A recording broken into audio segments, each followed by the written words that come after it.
Yeah, village lights, they calling my name. Stew Dog's back, flipping the game. Adam G in the ride, we glide. Bass sitting low, feel the vibe, that's right. From the block to the open road, 2 G's, small town so we bold. Midwest Coast story, hit the gas and go. Yeah. Rolling down Main, middle of the lane. Couple young players all play no game. 2 small town G's with a city beat. Windows drop low, Warren on repeat. Regulate. Dough sticks stacked tall in the backseat. Snagging packs, looking for rookie shacks. Talking what's dope, a Mega Man, a golden axe. Hit the curb at the station, laugh while they staring. Couple kings of the world in the Chrysler LeBaron. LeBaron. Yeah, we riding slow, country roads, but the system glow. Couple Daddy Max getting Shannon Jazz. Shooting hoops with Dr. Ludes at the middle branch. LeBaron. Yeah, we rolling by, small town guys, just trying to stay fly. Kings not pawns, school by the homie long. Keeping game locked tight, keeping game locked tight, keeping game locked tight like them country dogs.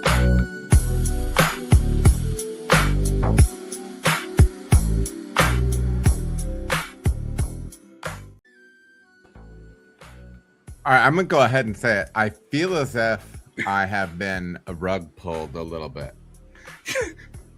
I rugged you? Yes, you absolutely rugged me. I got it in me. I 100% have it in me to rug you. But I'd like to know exactly why you think I rugged you. Okay, because I get a text from you the other day. And I'm trying to call it up. I got a text from you the other day that was like, hey, think of your top 5 cultural role models / icons from when you were under the age of 12. And then so I did that, and then I jump on before we go live, and you and producer Jer are talking about people that were father figures. And so now I'm looking at my list and I'm sweating the people that I have on here. I don't think they have to be father figures, but I think that most of mine are. They could be. Should they be? I don't know. But we all have kind of like different needs in life. We'll see. Yeah. Like what you consider a father figure is when we get to your list. That's not what I prepared, but it is what you've got. So then you gotta not only stand by your list. I say you gotta double down. Well, okay, I'm gonna lean in. So when we do this, is Jer gonna pull them up? Jer's gonna pull them up. Okay, yeah. All right. I feel good about this. I'm ready. I don't know. I think we got. Well, I'm glad you're ready. I don't think I'm ready. I think we got a little bit of house cleaning to do. You know? Yep. I think that. I mean, it's a little awkward. I think we can pretend like what's it been like the last 5 months didn't happen. That hasn't just been like. All right, screw it. I'm going to break my silence on this whole thing, right? Like, I pulled off, and they're like, you're not going to be able to do it, dude. I'm like, of course I can do it. I can pull off the Adam Makespear Cinematic Universe hat trick, right? I can do all 3 shows, and it's going to be fine. It's not going to be any big deal. And then after I do that, it's dunzo. Dunsky. I am kicked to the curb like crazy. And there's no warning, no pink slip in my locker, Yeah. And Adam's been avoiding me for like 5 months, 6 months, 8 months. I don't know how long it's been. He's been avoiding the show. He's avoiding producer Jer hasn't seen hide nor hair of him. So I have no idea what's going on. We were cordial at your son's wedding, but I had people coming up to me and they're like, hey, aren't you that funny guy that's on Adam's show all the time? I'm like, yeah, no, that's totally me. It's Like, definitely oh, you're you. great. Yeah. You're great. You know, you guys do such a good job. You work so well together. Great chemistry. Aren't you that guy from Impractical Jokers? I'm like, no, I'm not that guy. And they're like, why aren't you on more? Like, is something going on? And I'm like, yeah, I don't know. You're gonna have to ask him. I think it's not me. You know. I mean, reference the thumbnail. You know what I mean? A thumbnail to this show. There's clearly some tension. We're both the looking thumbnail's away. good. All right, you know what? Let me pull the thumbnail up because I really like the thumbnail. I feel like it kind of encapsulated. I think a lot of what we're dealing with right now, and I think that it's okay to acknowledge it. Dude, what's it over? Look at those young bucks, though, dude. That's actually a picture of the contract that we did sign when we started this, like late last year. It was strange that it would be on old parchment, but it was. I was wondering if you were going to say, well, first of all, I zoomed in on that. I was hoping that there was actually text. I couldn't get close enough, though. I couldn't get close enough. Yeah. It could just be a list of grievances. Who knows? The contract is. Well, I think part of your problem was my chain was doper than yours. You know what? Your chain is fantastic. But I'll say this though: I've got there's that one comic that is wearing like a windbreaker that looks just like that. That Chris, he's an Italian dude. And sometimes he calls himself Chrissy. He's a bigger dude. But that's the windbreaker that reminds me of. I could see which one, the Pistons one or the other one? The Pistons, the 90s, the 90s windbreaker. That Pistons one is pretty cool though. So is the Kangol hat. And the black golf hat tilted to the back. Yeah, dude. I believe that was Snoop. Just some fresh faces right there, man. Yeah, these guys, when they signed the contract, they thought it was for life, right? They didn't think that. Do you think it was our senior year? Do you think it was our senior year where we signed the contract? It was somewhere at that time. Yeah. I mean, How we didn't really was it before? We had hardly been on. I don't think either of us had actually been on the internet at this point in our lives. Of course. Much less podcasts weren't a thing yet. But did either of those young men need to shave? Neither of these men were shaving until they were older than 20 years. Oh yeah. Yeah. I was not shaving in like my first few years of college. I think I had the foaming can of what would have been Barbasol. Yeah. And whatever the orange disposable razors were. Yeah. And I would be shaving there in the bathroom in St. Francis Hall, hoping that by performing the act of shaving, it would encourage the hair to grow. That was kind of like the myth at that time. Yeah, that was the hope. It's like, all right, well, listen, I'm just gonna shave because I had a couple of spots. You know what I mean? But it's I'm going to shave all the spots, even the places like where there's nothing right now, because I think that's going to foster growth. Right. It did not. No, it doesn't foster. Doesn't foster anything besides Knicks, and not the New York Knicks, which galled me from seeing them win a championship. Yeah, it wasn't where I wanted to be. No, wasn't where I wanted that to be. So was it overexposure? What was it? What made you decide to pull the plug on Project Stew? Sometimes that's kind of a cool name, right? So here's the deal. You could look at it the way you described. Could you the way I handled things? Could you also look at it as we made something fearfully beautiful? And I right. and I didn't want to soil Yeah. what had already been put on wax. You know what I mean? So, Uh-huh. I mean that's one way to look at it. Another way could be is some life stuff happens and we get busy. I don't buy But I that. think Yeah, it was I prefer going back to the wax thing. I think, but maybe we flew too close to the sun. Yeah. So, well, right. And I think that a lot of creatives experience that. When you have a lot of success, especially early on, maybe too quick with a project, and everybody's like, "Oh, what's next? What's next, you guys? What you got in the hopper? What you cooking up?" And we're like, "I don't know." And there was like, "When's LeBaron 2 coming? When's LeBaron 2?" And I'm like, "I don't know. I don't have LeBaron 2." Like I'm still kind of riding LeBaron 1 right now. I'm just trying to tour on that. I'm just trying to tour on LeBaron. I still don't even understand what it means in the song when it says Stew Dog flipping the game. I don't know what game is being flipped. Yeah.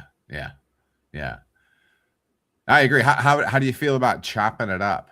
I occasionally, when I'm on a live stream, say the phrase "chopping it up," when I have a feeling deep down I'm not chopping up at all. No. Huh. You're treading water at best. And I can't even do that. You can't even do that.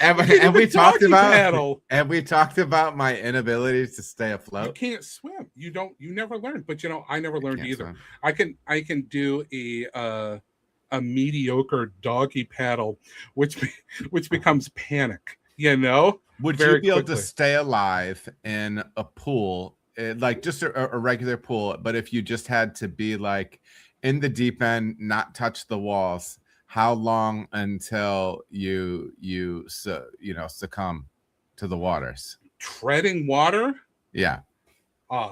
0 seconds. I cannot tread.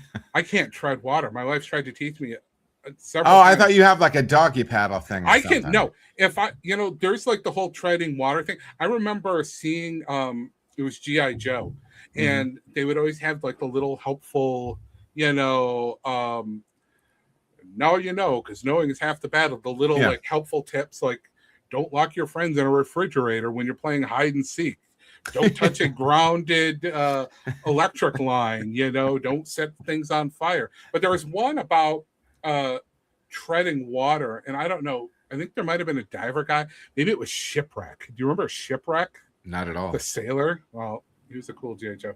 But they taught you to kick your legs back and forth like like scissors. Yeah.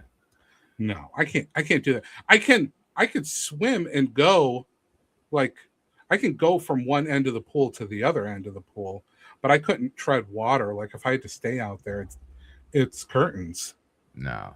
Yeah, I've got nothing. The one thing I can do is cruelly I can float on my face. You can do dead man's float. Yeah, literally. Yeah. So yeah. I mean, but that's not doing anything, from a. It's still a pretty sick trick, though. Yeah, you can be like, check this out. You just float there for a second. Yeah. And they're like, is he? Like, no, jumped up, panicked. Yeah. Well, all right. So it wasn't an overexposure sort of thing. No, man. I wasn't being like super extra and hijacking and you should. I'll say we had a good time, man, because so that was the days where we were doing that was when we were doing lion stuff and we were doing Small Town Guys, and then you even hosted an episode on my podcast. So yeah, I mean, you were really. I think that one was critically acclaimed, if I remember correctly. Critics acclaimed. It was in the TV Guide. It was in the Cheers section, not the Jeers section. Do you remember Cheers and Jeers? I was just driven about TV Guide. Yeah. Wait, is there a physical TV Guide anymore? I don't think there's a physical TV Guide, but for me, the this is going to come as zero surprise whatsoever. The TV Guide was a periodical of note in my home as a kid, and it was a weekly, and I knew what day of the week the TV Guide came, and I would be looking forward to it. And I would look at the cheers and jeers section, and I would always do the crossword puzzle in the back. I'd crush it. It was so easy. And then you can go and you could see, oh, what time is WCW wrestling going to be on? And it's like, okay, it's on TBS at 6:05 on Saturday. Like, lock it in. What's going on with our fall lineup? You know, any changes to TGIF? You know, things like that. It's TV Guide was awesome.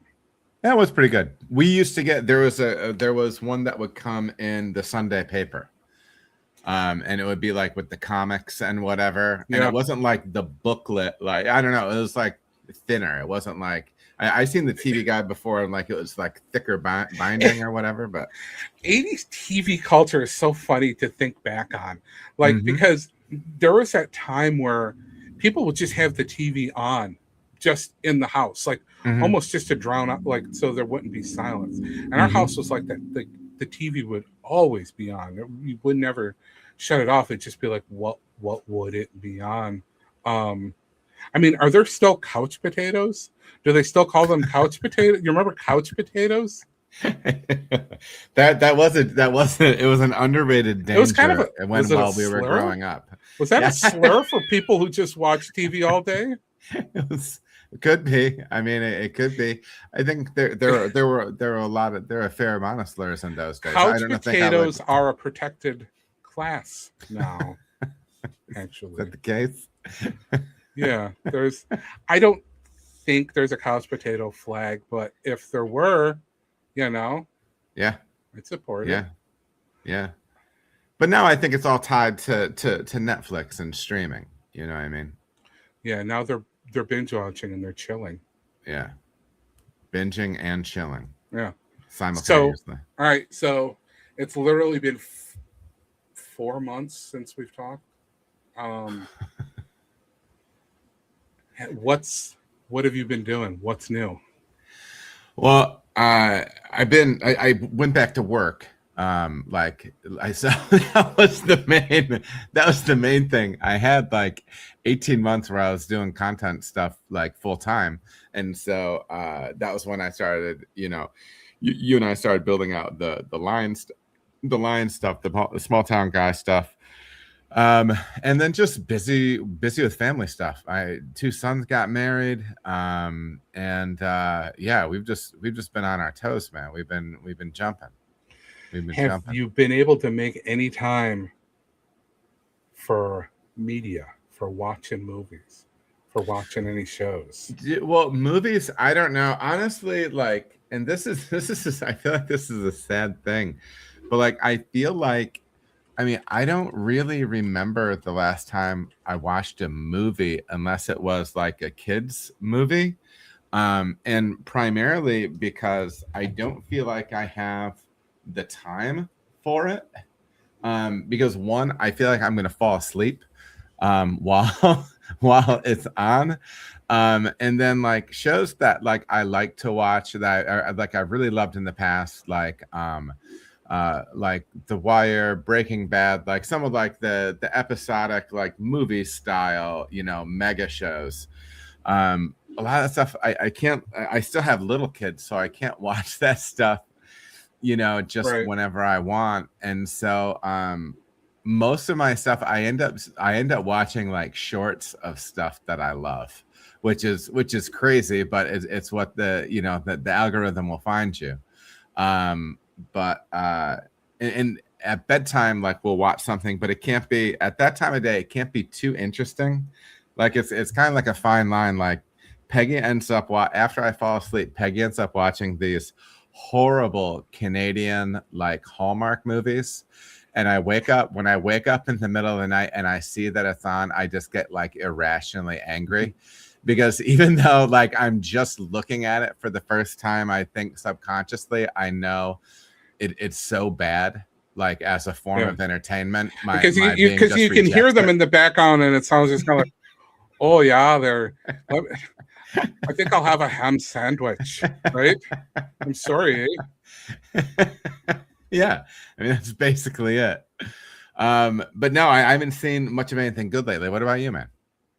I have been so the weekends have been dedicated to ripping off a couple of movies, 2, 3 movies from the late 80s to early 90s. So Okay. dipping into stuff that I have not seen before that hits like kind of like a pocket.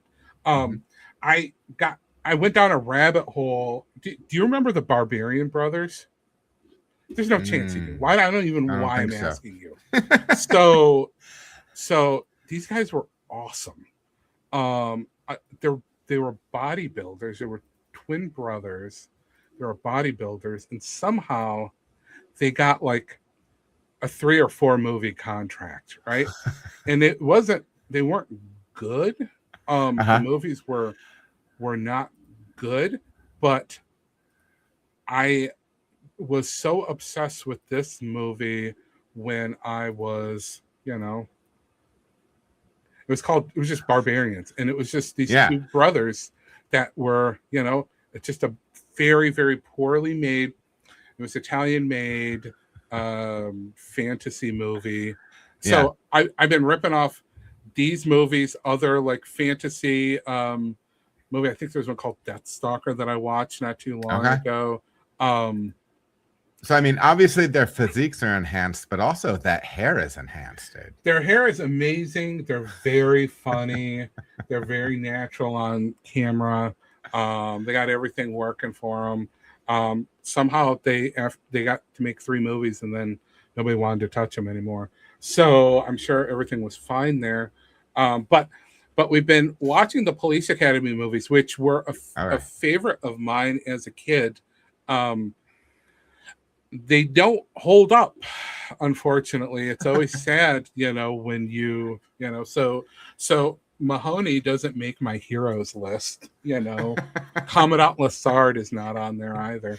But the Police Academy movies are funny, mostly for Michael Winslow. And what I notice about his character, it's so strange how they set it up for him to do his sound effects, because the he'll just do something funny, but the character would have to literally just be sitting there watching and waiting the entire time in order to be able to, like, oh, he's going to imitate somebody who's chewing their food, or he's going to, make some silly sound that's going to aggravate somebody. Just tormenting for no reason. Yeah, I haven't. I especially well. So what was it? Okay, so I did watch a full movie recently. So, um, Isaac is kind of into like the just like the sports movies, and we've watched Hoosiers, we've watched Rudy, all the inspirational stuff, and he's watched like some Little League ones. And then we watched just recently we watched Rookie of the Year. Okay. That was the kid who was a baseball player? Yes, yeah. And that is quite possibly the worst sport themed movie that's ever been made. Because first of all, and I don't know if it's just because it's old, but there are a lot of uncomfortable scenes. A lot of uncomfortable scenes. Like, because he's in the locker room with these grown men, and there's changing that. and showering, and he's like 10 years old, and they're men fully grown with Yeah, their full man bodies. That's part of it, sure. Mm-hmm. And then like the other thing is like It's a sex scene. and I don't know how old like this movie was targeting its audience, like what age it was targeting, but they didn't like it was cartoonish in the way that they would have these grown men baseball players behave. And they also like it also seemed like it was a movie made by people that had never seen baseball before. And it's just so like it's so bad. And Right. I mean, we're just watching it to have fun anyways, you know what I mean? But at a certain point we were both kind of looking at each other like what is going on? So yeah, I've watched a few of those things lately. So is that your number 5 icon? Who? The brothers? No. Oh man. Damn, I should have picked the Barbarian Brothers. That's where I thought you were going. Well, too late, baby. I did Too go. late. I always go down a rabbit hole with all whenever I watch something like that. No, well, I have a sports adjacent movie. It's called Solar Babies. Have you ever heard of Solar Babies? No. Solar Babies. It's 1986. Let me see if I can pull up a promotional image of Jared, it. pull up Solar Babies. Yeah. Hold on, I got it. I don't want to make him try to find this. I don't want it in his search history. So, Solar Babies is it's a post-apocalyptic movie, Okay. and there are everybody is in like this military sort of society where they're arbitrarily working all day long. I can't really tell what's going on. There's no moisture or water, and it's all like in the desert. But what everybody does, and it's all teenagers for some reason. Uh-huh. Yeah. And what they do is they roller skate all the time, and they're playing some weird form of like lacrosse on roller skates, and so they're roller skating around in the desert, like on the dirt ground, and they separate into these teams, and Lawnmower Man's Jason Patrick got one of his first starring roles in there. The girl you'll recognize from Seinfeld, she didn't have a square to spare. Yeah. Jamie Gertz. Is the brother on the end sporting an external athletic cup jockstrap? It wouldn't surprise me Because not this that I'm looking, but I'm like, what kind of shorts are those, pads? And then I looked up and I'm like, dude, I think that's a multicolor sports protective athletic cup on the outside. The guy on the far left is Peter DeLuise, I don't know if an actor of note, if you care at all about Dom DeLuise. That's what I was about to say. Also should have made my list. Damn it! Now that I'm thinking about it, should have been Dom DeLuise. This is the fault in handling it on the show, Stu. We could. Why did I not put Dom DeLuise on the list? So this DeLuise gentleman is an 80s version of a Nepo baby, because there's no way he would have gotten Solar Babies without the lineage. But Jason Patrick and Jamie Gertz went on to star in Lost Boys together, I think maybe a year or two later, which was an incredible movie, which is still a lot of fun to watch. What about little bro with the neck hole pulled over? So that's Lucas Haas. Now he has that. He looks like he was in everything in the 80s, but the only thing that I recognized him from when I went to his IMDb was the movie Witness with Harrison Ford, where an Amish kid played by this guy witnesses a murder, and then Harrison Ford has to solve it. No, Solar Baby, and so a magical sphere from outer space comes down and like helps them and gives them powers, and they have to fight against the evil society. It's very, very bad movie. Very bad movie. Very funny. Yep. No bueno. But we should stop beating around the bush. We should get into our heroes. Dude, quit prefacing it as heroes. Heroes, you're gonna make figures, aspirational. You're making my list weirder and weirder by the minute. I think that the lists speak for themselves, and that's totally fine. Now, to preface this, we're going to learn a lot about each other with this list. All right, and listen, I'm going to say some things, and I've got reasons. I've got reasons, and I feel all right about it. Okay, I've got mine too. Who's first? Well, I want to preface this a little bit Okay. because specifically, this is all stuff from before the age of 12, right? Mhm. It is very Yes.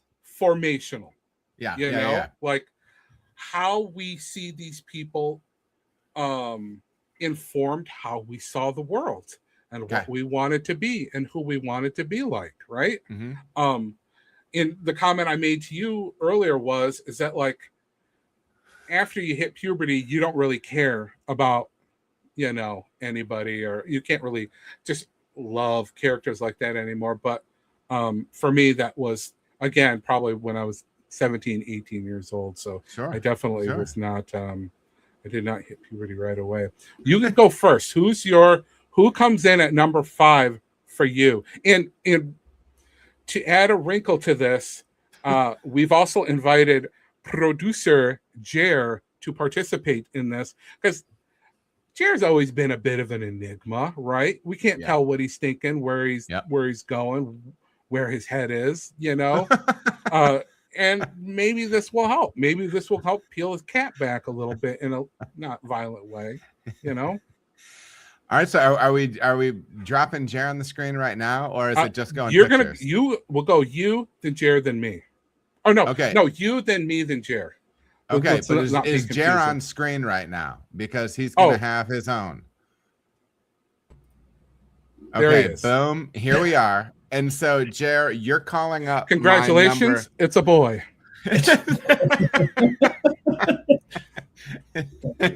Okay, so Jer, you're pulling up my number 5 picture, correct?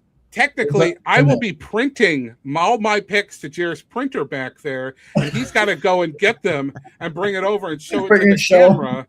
Yeah, absolutely. I'm going to figure out how to do that someday. So it'll be the smoothest way. It'll be the smoothest way. Right, so who's Adam's number 5? Okay, so Jared, go ahead and drop my number 5. Now remember, this is I was told cultural role model or icon. And so this is my number 5. I don't know why this has been so confusing for you. Because you said father figure. What is a role model? Well, it's more than just a father figure, but father figure seems very specific. All right, fine. This Who's is the guy you want to be your dad? Let's see him. Adam's dad at number 5. Who is it? You gotta publish it. Go for it. Oh, I do? Yeah, I can't do it. Oh, you can't? Oh, okay. We don't let him do anything. Okay, so I do not see a problem. That is a killer number 5 pick. I don't know how he wasn't on my list. I'm actually furious. You're taking this all wrong, okay? I don't know how to take this. What I was thinking was, because we were talking about like 12 and under, like culturally relevant, like iconic things. So I will say this. This is not a picture of David Bowie or Jared. No, it's a picture of Jennifer Connelly. Oh my God. Jennifer Connelly. Because Jennifer Connelly was, I think, watching a movie was the first girl that I ever had a crush on. Why are you covering up your face? For me, number 6 is Jareth the Goblin King. I kind of got a 2-for-1 right here, along with my first kind of childhood Hollywood crush. I was so pumped to see Jareth the Goblin King because he couldn't have been cooler in skin tight pants. Fine. He's got like the crystal ball that he's doing the fushigi with, and he's kind of going back and forth, you know. Yeah, he's singing Dance Magic Dance, you know. And okay. All right. This it's so fine. Yeah, it can be Jennifer Connelly. There's nothing wrong with Jennifer Connelly. Was she your first crush then? Well, then there was also a girl who was like a senior when I was like a little kid. Who was your first crush? On the bus, there was this girl. Her name was Dawn, I think, and I forget where whatever. But sometimes she would sit with me, and I was like a kindergartner or something, and so she would sit up with the little kids in the front, and we would talk. And then one day she said that I was cute. And I thought that was one of the coolest things that had ever happened.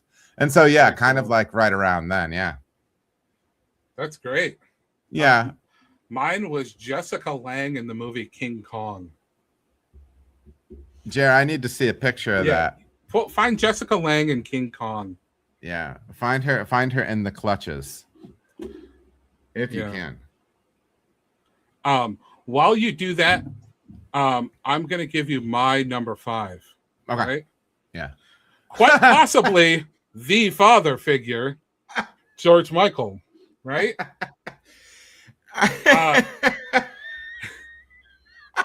Okay. So first of all, there's nothing more this time period than that whole look. It's the best. That whole look. He was a sex symbol, you know? Well, yeah, absolutely. It's a heartthrob. Absolutely. Are those fingerless gloves? Of course they're fingerless gloves. You don't need the whole finger. You're just driving, and you're driving hella fast, too. You're living fast. You're driving fast. You're cool. Okay, so the kids just watched, my teenagers just watched Top Gun. And so this is interesting because he's almost rocking with there's a little bit of biker vibes, but with the aviators, the leather jacket, the stubble beard, beard. The hair was like slightly different color. He had like the single earring in the left ear with the cross. Yeah, it was just like he was a trendsetter. He set the tone for what a good straight man. Active, women attracted to him. He loved them. They loved him. And I loved this album. This was 1987, I think. Okay. And I loved every song on this album. Now, was it real though? So what was the favorite or top couple? Faith was the song. name of the album. The top cut on it. I remember sitting there waiting for Faith to come on the radio and recording it, with my tape. But he also had Father Figure. He had Kissing a Fool. There was One More Try. I Want Your Sex Parts 1 and 2. It's fine. It's normal. It's not a big deal for a 10-year-old kid to imprint on this type of, I didn't know icon with that type of music. No big deal. There's a part 1 and 2. Well, to that for song? some reason, the song was called "I Want Your Sex" Part 1 and 2. So okay. I don't know if he it's all inclusive. We're going to separate those, and the producer is like, Michael, we should probably put them both in the same track, and something like that would have happened, Now I have a question. Did you make your list because did you make an honest list, or did you make a list that you thought was honest that had some fun stuff to go along with it? You've known me for 48 years, 45 years.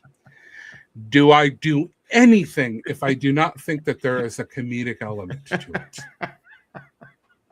Am I going to shoot straight and say, well, no. This is honest. This is an honest list. Okay. It's not that I thought that it wasn't true. No kayfabe here. No. It's not that I didn't think that stuff was true about him, but I was just wondering. I was just wondering, like, is it? Yeah. Anyway, well, just what I said. Who's this? Is this producer Jairus? No, this is Jessica Lange. Listen. In King Kong. Okay, girl. Yeah, man. How did she listen? First of all, just even from a premise, Jared, can you pull that back up, please? Okay, so was she abducted and then King Kong was like, listen, dude, this is the new outfit that you need to wear? Are you asking for a King Kong lore drop 39 minutes into this show? Do you not know that she was captured by natives dressed in ceremonial garb and then tied up as an offering to the mighty Kong to appease him? I didn't know that at all. I didn't know that at all. He fell in love with her. Like I did, man. Man, good for her. She's Well, out it's there. great. Yeah. She's out No. there doing her thing. All right. Jer's pick here. Yeah. That's a home freaking run right there. That's how you do it. That's how you do I it. mean, you know, what I don't even know how to say. Just like him, no words, right? Yeah, that works. Words. That works. My question is, are the wristbands slash kerchief tied around, is that holding his hands onto his arms, or is that a fashion accessory? He's a rock star. He's a rock star. He plays the drums. Beat drums, man. Beat drums. Yeah. That's all. And you know that because of the chain to the wallet. Right. Absolutely. Absolutely. Mm-hmm. It doesn't get better, especially so Key. I understood this also as like under 12 or around that time period. Sure.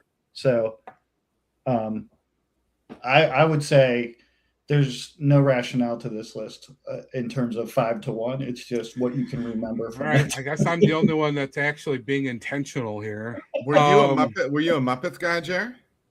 Oh yeah, man. Absolutely. And I loved Animal because Animal didn't say a lot, but everybody He's nonverbal. We have words for that now. He's nonverbal. He's nonverbal. Yeah. Do you? This is exactly perfect for a producer who should not be. Can you name the band that he played drums in? Oh gosh, no, I cannot. Dr. Teeth and the Electric Mayhem. Dr. Teeth, yes. Oh my gosh, Stewart. I should have known this. We made our kids watch every single episode of the Muppet Show. The Muppet Show was great.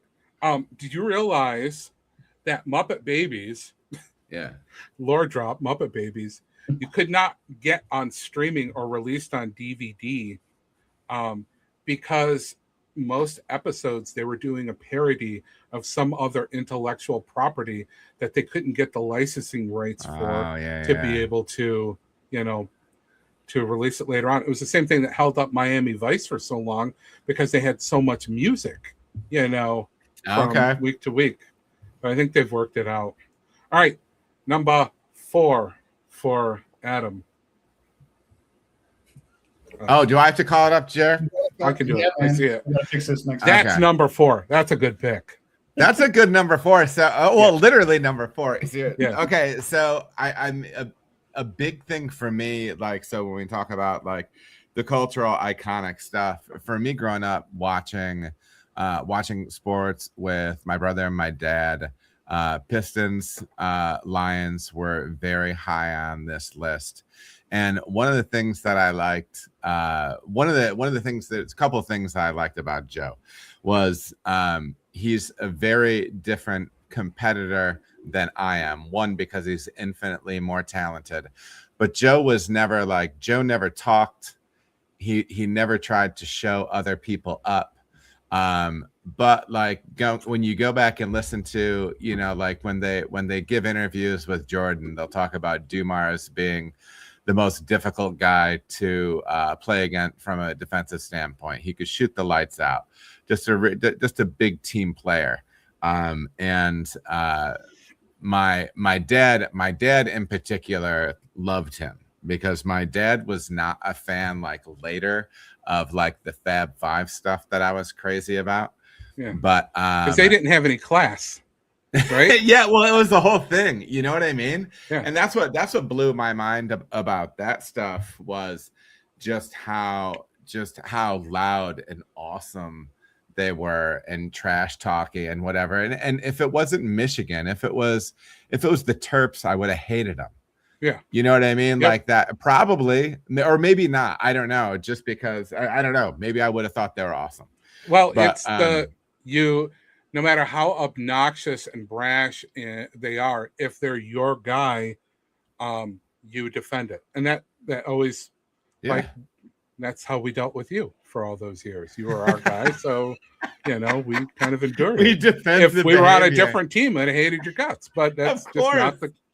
not the case. See, there's part of me that feels like that's like I'm actually on some level that feels good to me because Yeah. I don't know if that felt comfortable when you said that.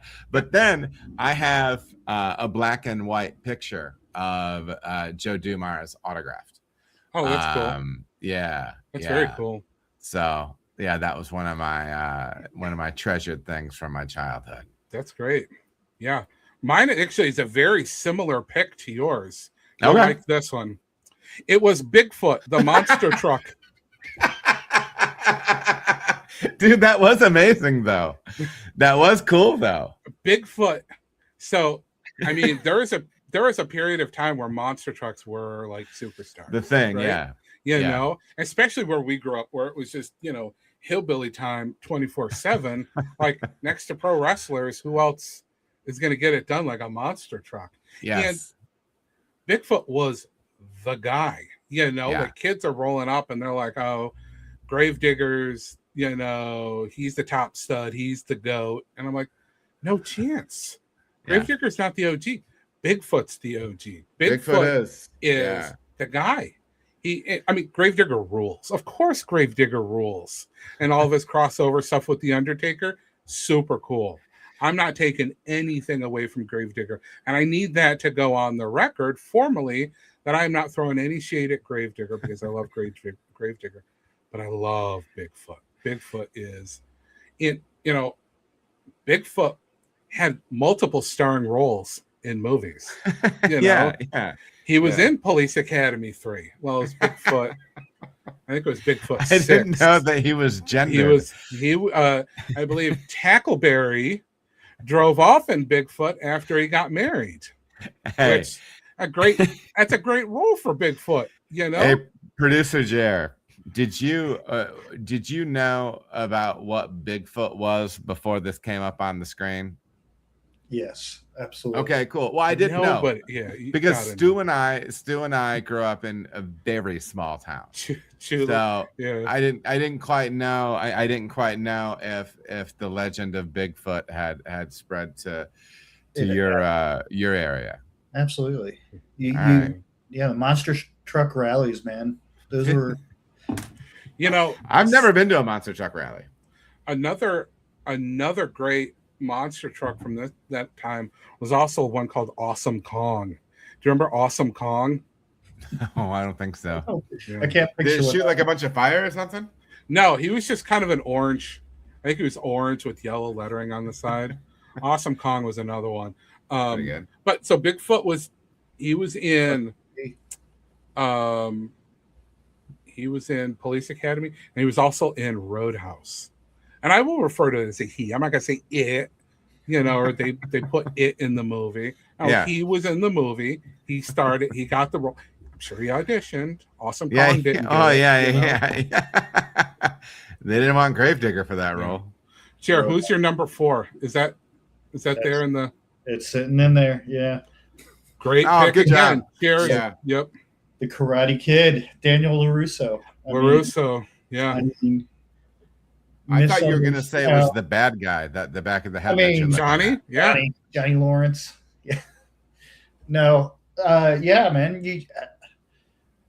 There's a lot of movies where you like gravitate towards maybe actually liking the bad guys better, but for some reason, this annoying, scrawny little kid that was always getting beat up was it, man. And I was in karate class at the time, so I think that probably has something to do with it. But yeah. But never forget, we walking around on the beach trying to do the crane kick, looking like an idiot. So this came back around. So talk about something that did age well. It's got a whole series now. Did you guys watch? Is it Cobra Kai? Yeah. Yeah, it is. Yeah, I watched like one episode, and my very tolerant wife said, "Let's not watch this." So you can judge her if you want. I was fine either way, but yeah. All right, that's number great. 3. All right, number 3 for Adam is who is that? Okay, so do you remember the comic book series Power Pack? Is that Power Pack? Okay. That is Power Pack, dude. And that is Alex Power. So when I was like 8 years old, so Power Pack I think was like an offshoot of like Fantastic Four or something like that. It was like an offshoot of, it was like a kid version of another, but this, I don't think this is like from the time period that I read it. But anyways, it's 4 kids, they have superpowers, whatever. And I thought the character Alex was awesome, so much so that at the age of 8, I told my parents that I wanted to change my name to Alex. Okay. So I still catch a little bit of heat to this day about that. But yeah, that was from like my comic book period. Most of that came from my brother because my brother was really into comic books. I've got no file on Power Pack. I don't think I've ever read a single Power Pack. I recognize it, yeah, but I don't know them and their powers. I'm sure they're like some Junior Avengers sort of. Yeah, exactly, exactly. It kind of looks like your layup style. Just something for that, getting ready for the finger roll. Yeah. I could take that. I probably looked a lot more angry than that kid, though. Yeah. All right. Well, my number 3. Yeah, I could see that. Okay, this one tracks. Yeah. This makes a lot of sense to me. This one was surprisingly tough because I'm like, I can't have all wrestlers, you know? I had to pick somebody, and I could have picked. There were so many mulleted wrestlers to choose from, too, you know? Like it had to be. I thought about Demolition Smash specifically, not Axe. Axe is great, but Smash, or maybe Jake the Snake, or Mr. Perfect, or I could have caught you in left field and hit you with the Great Muda, you know? All those guys were just so awesome. They all rolled pretty hard, but nobody brought like that unhinged Chippendale dancer barber energy, you know? Like Brother Brutai did. And I loved when Hogan would call him Brother Brutai. Brother Brutai. He withstood a horrible parasailing accident in like 1990, put him out of commission for a couple of years. But he came back and handled business with the freaking Honky Tonk Man and Greg the Hammer, you know, like those guys, he took care of business. And did he cut their hair? Was he the one? Did he have like the assless spandex pants, or was that somebody else? Because I know somebody did have assless pants. I don't know about that. Maybe like I could see cheek cutouts. I could see that being something this guy would do, you know. But if you don't remember it, it didn't happen. Do you know what that? You know what his sleeper move his finishing move was the sleeper hold, and then the symbol. He would do this, and everybody would go crazy. Yeah, and then he'd get the hedge clippers, and he'd cut off like a little tiny lock of their hair and throw it up in the air, and that was, you know. Could you imagine just being able to do this, and then people would go crazy? He was over. Yeah. He was super over. I think he had a Intercontinental title run. He definitely was not. He was a mid-carder for sure, but he had some really unfortunate gimmicks later on. When he went to WCW, when they were in kind of like the real weird, he was like some guy called Zodiac, and then he made it into the NWO for a while. He's in rough shape now, but I loved Brutus the Barber. That's awesome. That's awesome. Jared, who's your guy? The one and only Jack Arnold. Was it Dan Lauria? Yeah. Dan Lauria. Also, the Jack Arnold, the dad from the Wonder Years. You guys remember the Wonder Years? Of course. Yeah, of course. No, I have never seen one episode of the Wonder Years. I swear. We did not have ABC where I lived. No, you did not have ABC where you lived. I'm telling you, that's true. So I know who Fred Savage is. I'm aware of, but I don't think I've ever seen a singular episode of this. There's some pretty brutal episodes of that show. I don't know, but it's a classic, though, isn't it? I have to go back to see if it tracks still, but it's good. It was great. You know, you could have gone. Like you went with your number 5 and gone with like, you know, every like little boy's first crush, like Winnie Cooper. But went with Jack Arnold because that's, you know, he probably had like 5 lines over like the 10-year run of the show. And his As he best line should. was his best line was just a grunt, you know. Yeah. Great character. I tried to like kind of go through it, but I actually found it too emotionally taxing and gave up on it. You know, like it was too much for me. I don't know what I was going through, where my headspace was at the time when I tried to watch it, and I couldn't get through it. So, where are we at? We're number 3. Number 2. Number So 2. that's me. You're right. You're Yeah. number 2. Okay, This is your best pick. Now you're in the pocket. You're with me now. Well, this was I remember. So we went to see in the Cadillac Wexford Arena. Yep. My brother, my mom, and I went to see.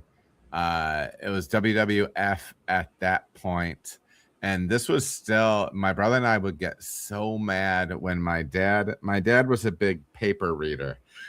So on the weekends in particular, you get like the big like Sunday edition or whatever, and it would always have in the way buried back in the back of the sports section, it would have the results of an upcoming wrestling event, and we would be so mad. And my dad would tell us, he'd be like, "Hey guys, like, you know, this is what's gonna happen at WrestleMania or whatever," and we were so mad. But I loved that when we went to that small little arena out by us, Stu. I think it was. I'm trying to remember if Macho Man was. Yeah, so Macho Man and Jake the Snake for sure. Andre the Giant, Demolition was there. But this is also a little bit of like in the range of First Crush. So I also had an appreciation for Miss Elizabeth. And who was his manager. I loved that. His wife in real life too. Oh, wife in real life? All right. Yeah. Okay. I liked that he would go off the top rope the way he did, like the big aerial stuff. I was also a fan of Jimmy Superfly Snuka for that as well. I was disappointed generally when the headband came off and I got to see how little hair was on top. But beyond that, man, I mean, he knew what he was doing. And if both of you will know that, I mean, some of the, what are these? What are the things hanging off? How would you The describe tassels? them? The tassels. Yeah. I incorporated some tassels in some of my uniforms for intramurals in college. So maybe that was some of my Macho Man hangover. Ultimate Warrior as well was Sure. had a lot of. I was this close on Ultimate Warrior. Yeah. So again, kind of 12-year-old and under, iconic figure, father figure potentially. The list rolls on. Who did so that's cool. That's really awesome. I got to see a house show there in Cadillac as well, and the main event was Undertaker versus Yokozuna in a casket match. A casket match, dude. It was very good. That's awesome. Yeah. That's awesome. All right. Number 2 for me, the Mighty Alf. Oh, man. I haven't thought about Alf in a long time. Well, that's the difference between me and you because I think about him every day. How does this show translate to today? It's not good at all. You can't watch it. It's infuriating. You can watch it if you don't want to be entertained. If you're going in with a purpose, and I go in with a purpose. So I am a scientist. I'm Jane Goodall. I'm going in to learn something, to understand something. I'm not going there looking for jokes to make sense. My obsession with Alf during that time period, from having to watch every show to drawing pictures of Alf to getting the puppets from Burger King to whatever I could to try to do my own Alf impressions at the time. So The funny thing about the show, watching it now, is the guy that played the dad, Willie Tanner, Uh-huh. on the show, Max Wright, was like a Mhm. Broadway trained actor, and Yeah, he yeah. hated being on the show. Famously loathed every second of it. Hated having to work with a puppet. When they wrapped the show, he just like walked off set, grabbed his bag, and then left. Like he didn't even stick around for like the final cut or anything. I feel like there's some jobs that I left like that.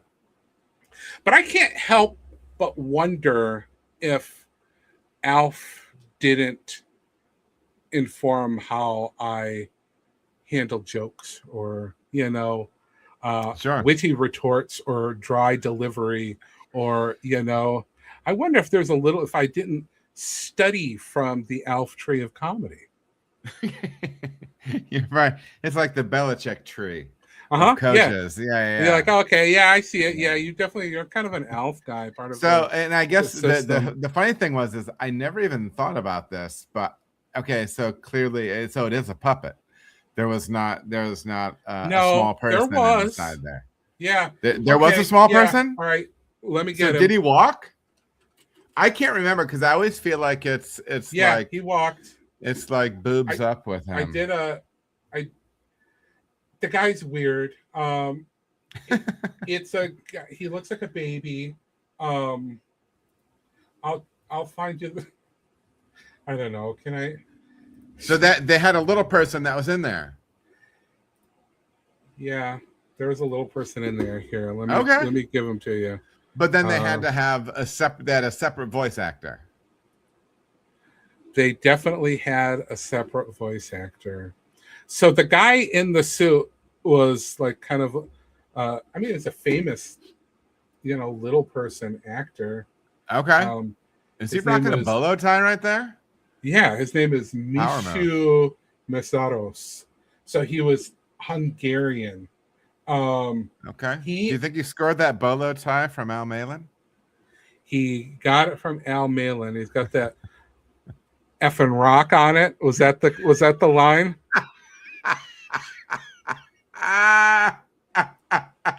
A classic Frank. Yeah. Which was he said to my dad one time, he goes, "Hey Bill, you like that tie? You like that stone on that tie?" He goes, "Yeah, what is it?" I'm gonna butcher it, but yeah, he says it's nothing but an effing. It's nothing but he called it a love stone. Yeah. He goes, "Oh, it's a love stone." He goes, "A love stone? What's that?" And he goes, "Oh, it's nothing but an effing rock." And that made me happy. Okay, so he's rocking the bolo tie. Guy lived from 1939 to 2016. Really? I was gonna say. I love that. So they had an actor in the suit, but he was not the voice. I'm assuming. No, that guy wasn't doing the voice. That guy probably barely spoke English. All right. Well, I don't know. Yeah. No. All right. Alf. Who's your? Oh. No. I don't even know what to say. It's Jer. Snake Eyes ruled. I love Snake Eyes too. I mean, every morning right before going to school, watching G.I. Joe, and couldn't wait to watch Snake Eyes. Every year, I asked my mom to make me a Snake Eyes costume for Halloween. And his brother was White Shadow, Storm Shadow. So Storm Shadow was a member of Cobra, a ruthless terrorist organization determined to rule the world. Mm-hmm. Yes, absolutely. It was the best. But, I think there's a theme going on with most of my picks here. None of them talk. That's really funny. I didn't notice that. That is funny. It was unintentional. They're all nonverbal. No, this is the That's most very interesting. Stuff. So we peeled Joe's cap back a little bit. Yeah. See what's underneath. Yeah. You know? Yeah. All right, let's do it. Who are the top dogs? Top dog. Top dog for me? Top dog for you. Oops. Yeah. Kaboom. Yep. That's I mean, to me, growing up, so I often think about this, and I know people have when you go from generation to generation as far as sports fans, Um, I don't think I don't think people understand how dynamic Barry Sanders was with the football. So one of my favorite things is I remember, and this is, and I mean, it's only recently where the Lions have been an above 500 team, and so we've lost for a long time. But I remember being a kid and watching my dad, and I wasn't watching the Lions game, but I heard him start yelling and screaming, and then he would get up out of his chair. Okay. And so that brought me, and it was a good thing. It was positive. And so it brought me in to watch the game. And I'm like, what are you yelling about? And he goes, you got to watch this guy run the ball. And so that's when I first started watching really the Lions, and I really got hooked on it. And it's definitely a connection with my dad and I. He is, I think we both suffer as Lions fans in different ways. But I always loved watching him. And again, this is like the second person that like I think kind of typifies what my dad is about too. It's another professional athlete that is like the lowest key dude, never flashy or anything like that. But going back to the generational stuff, I think it's tough when like in the world of like clips that we live in now, where you can pull up a highlight reel for like Saquon Barkley, or some other dynamic back from today, and what you realize, like you're seeing, like you're literally seeing the best of their best. I remember like my dad would start screaming about runs that were like -1 yards or like 3 yards gained. But there was so much, I don't think people realize how bad the offensive line was for Detroit, where he was juking defenders 3 yards behind the line of scrimmage. And he was just an awesome person to watch. And I don't think you can really understand it unless you just like watch full games, and like a lot of full games, to see how he was just continuously so elusive. So even games like where he would be like, bottled up or contained reasonably for, a superstar, he's still doing things that you just don't see people do. He wasn't that guy that was going to run you over necessarily. He wasn't, if he broke it into the open field, sometimes you could take him down from behind. But I don't think from a pure running back standpoint, from a pure runner, I don't think there's anybody more elusive, and there's anybody more dynamic than what he could do with the ball, making the best athletes in the world fall down, go the wrong direction. I love Barry Sanders, and that is why he is my number one father figure for the list. He is a good father figure. Yeah. Happy Father's Day to Barry Sanders. Indeed. All right. I'll give you mine. Number one stunner. It's Patrick Swayze. Dude, you did well. Yeah. Without a shadow of a doubt. Yeah. It's Patrick Swayze. I knew what I was about, right? Yeah. I set it up. Yeah. In Bigfoot's co-star in Roadhouse, in 1989's Roadhouse, Patrick Swayze. They met on set, I'm sure.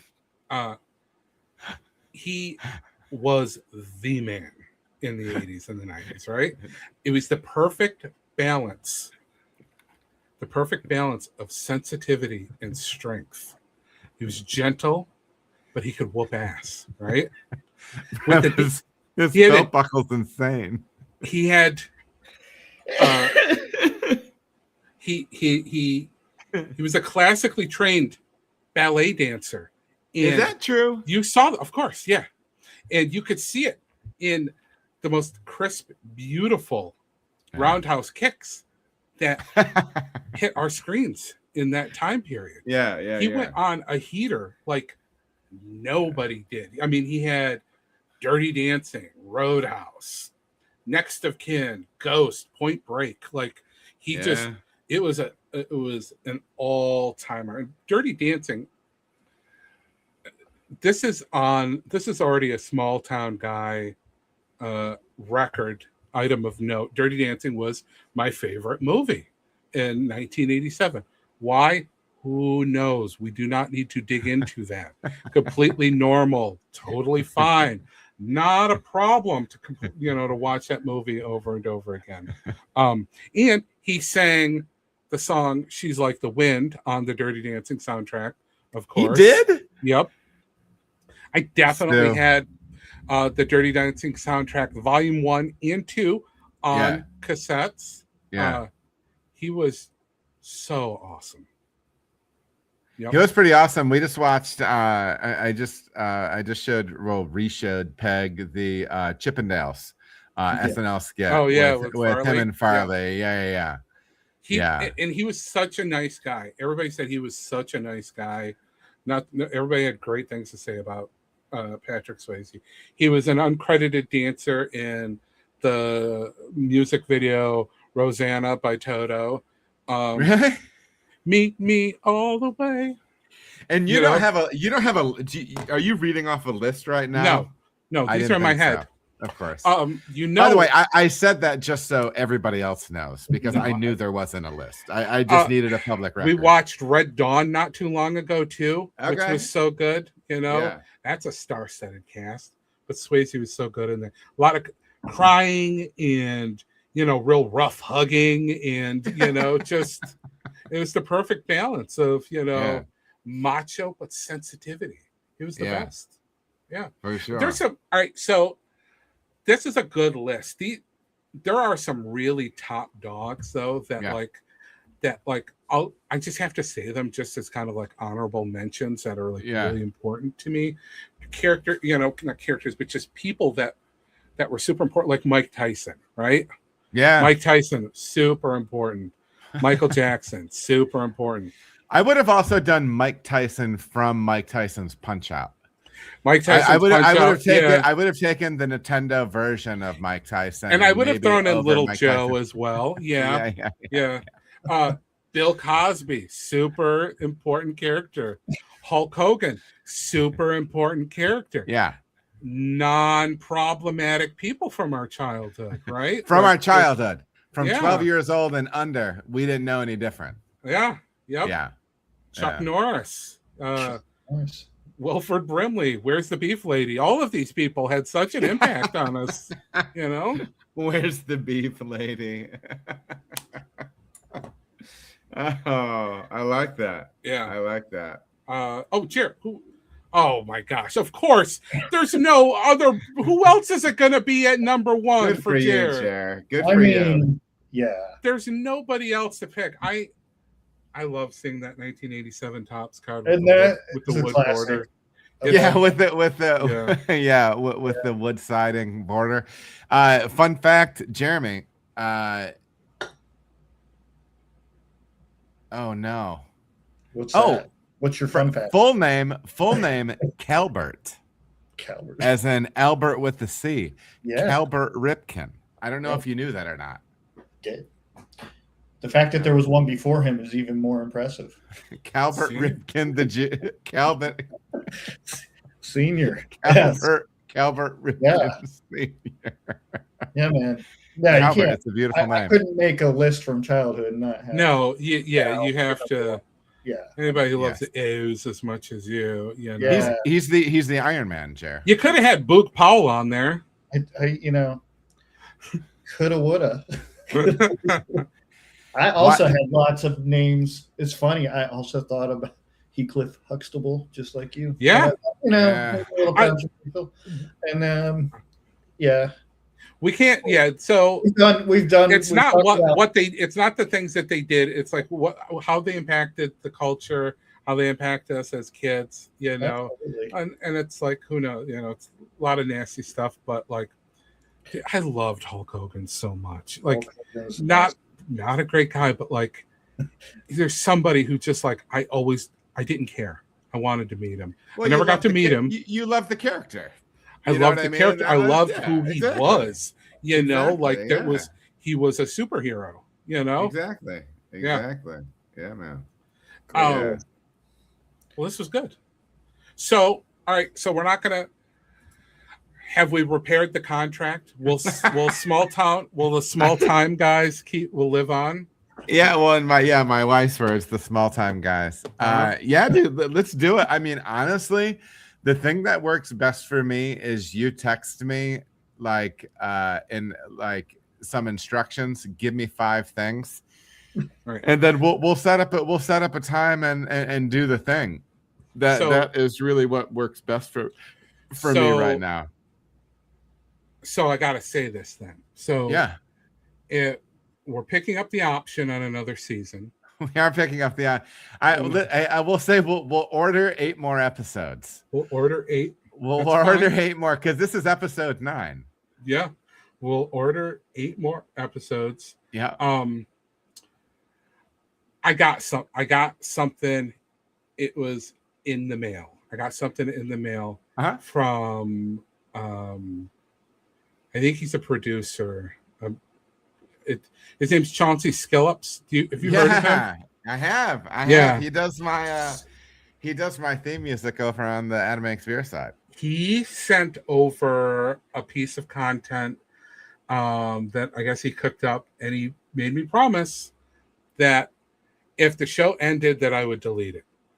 But if the show were to continue, that I needed to play it on the small town guys, because it's supposed to, I don't know, it's supposed to like alter our consciousness or frequency or something. Like, I don't think it has anything to do with aliens, but I think it's like a vibe, like a vibe shift thing. Yeah, I haven't watched it yet, but should we watch it? You think like we right should watch now? it? Yeah. Yeah, go for it, man. All right. Well, let me go access the file, figure out where where it was put. I don't know.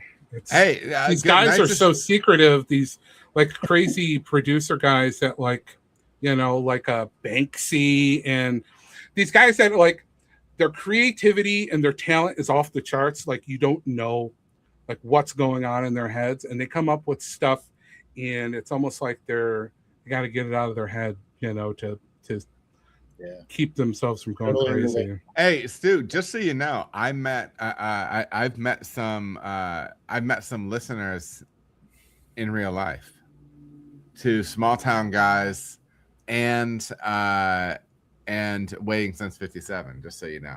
Really? Yeah. They exist. All right, let's see. I'm going full screen. Yeah.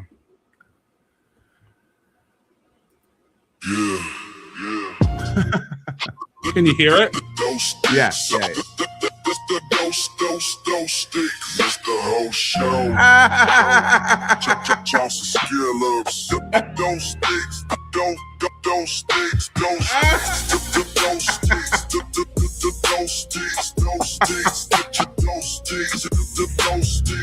Your flows quick, rolls your whole click.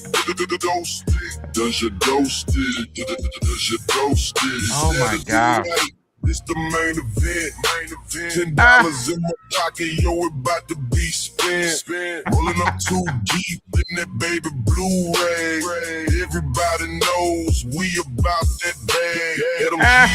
G that's behind the wheel. Stu Dog in the shot, yeah, he knows the deal. Picking up speed, G hits that throttle. Snagging Dream Team cups from that new McDonald's. The crew's heating up like NBA Jam. From Penny to Shaq, call me Onyx cause I slam. Yeah. Looking for girls, no time for tricks. No couple beasts, bout to feast on a stack of dough sticks. Dough sticks. Get your dough sticks. Get your dough sticks. Whole show flows quick, rolls your whole click. Dough stick. Does your dough stick? Does your dough stick? Don't. Get you. Oh, click. Dough stick. Don't. Slow it down.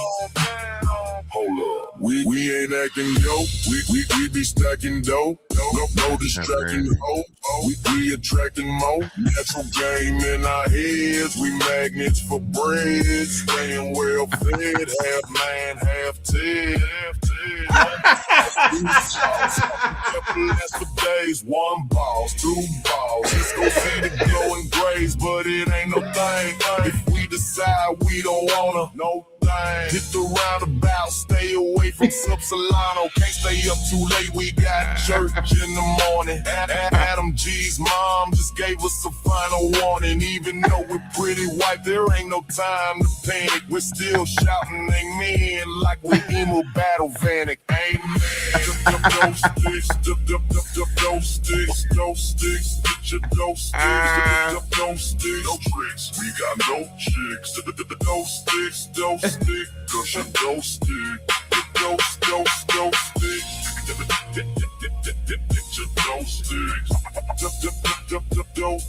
sticks, dope sticks, get your dope sticks, no tricks, dope sticks, dope sticks, dope sticks,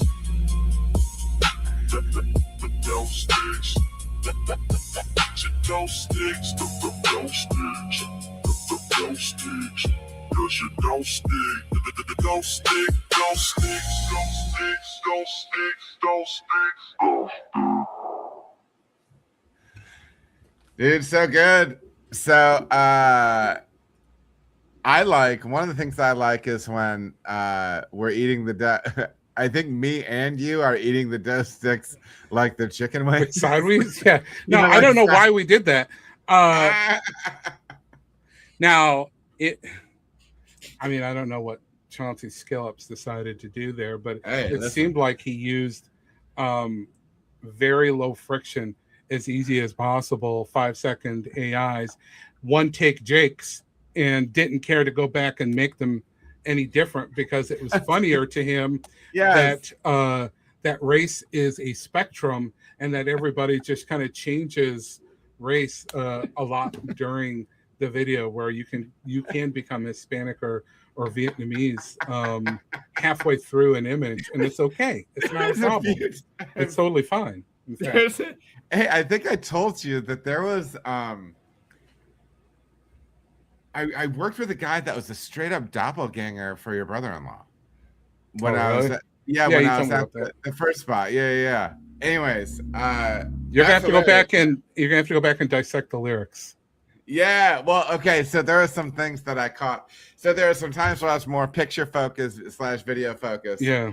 But yeah, man, absolutely. There's some really strange deep cuts in there. Hey, can you post that to the YouTube channel? Yeah. Good. Yep. Good. I would like that. I will tell you this, and shout out to Chauncey Skillups.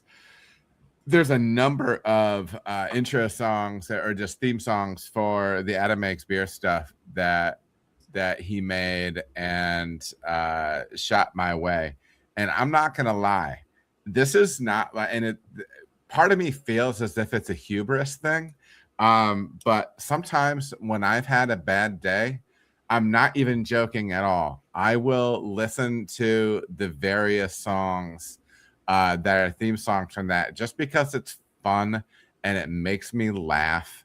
And I don't, they make me very happy, and my kids like them too. So so yeah, we should maybe they'll like dough sticks.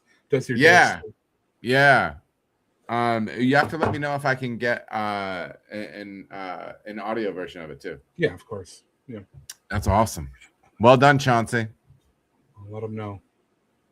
All right, should we end this thing? Absolutely. It's good to see everybody out there. We had some lovelies over on Instagram. Good to see everybody over there. Same over here on YouTube. Stu, if you've got some more ideas in the back of the old mind there, let me know. Let's hook up another show. This was good. I'm glad you put a boot in my rear on this, because I think it was really needed for me. So, all right, awesome. Thanks. All right, everybody. Next time. Yep. Yeah, absolutely. Good to see y'all out there, and we will catch you next time. Bye.